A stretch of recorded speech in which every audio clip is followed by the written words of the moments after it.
So what do you mean when you say that companies and team sizes react the same way as temperature transitions from liquids to solids? And can you share an example of this in the workplace?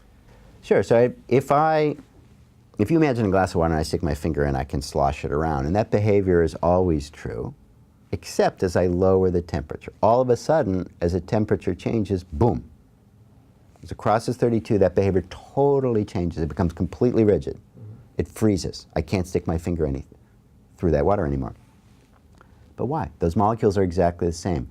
Not only that, there's no CEO molecule with a bullhorn saying, hang on guys, let me check the temperature. Oh, I think it's 33. All you guys run around and be loosey-goosey. Oh, wait a minute, it's 31. I think it's 31 degrees. Everybody line up rigidly and don't let that finger through. There's no such thing. It's an element of structure.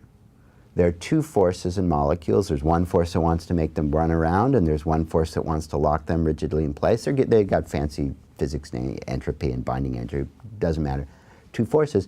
The point is, as you change these elements of structure, the balance between those two changes, and all of a sudden they cross and the system snaps. And that's what happens in organizations. There are forces that incentives for politics. Oh, if you do really well, we'll promote you and you get a bigger salary. That encourages politics. And then there are forces for results. Oh, if you do great on your project, we're going to get a piece of that project. You're going to have equity in that project. And as you get really big, there's more incentives for politics and less for your project. The way you counter that is you change the incentives. You stop paying people on rank, get rid of the lobbying for promotion decisions, and just pay people on the performance of their crazy ideas, and then that's what they'll focus on.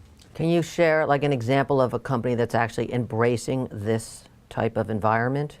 Sure. I think one kind of example that I was surprised by as I was going around and doing the research for this book is Microsoft.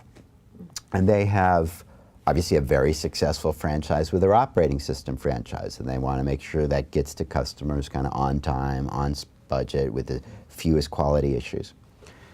And then they created a crazy idea group, just work on stuff that has nothing to do, that's where Xbox came from and all, a number of their crazy ideas came from. But Satya Nadella, when he took over, I know some of the people in that group, when he took over, he took one of the leaders of that group and he said, you know what? I want you to create a new group that's working on the crazy ideas that are too crazy for the crazy idea group. I want you to create a crazy idea group, a crazy squared idea group.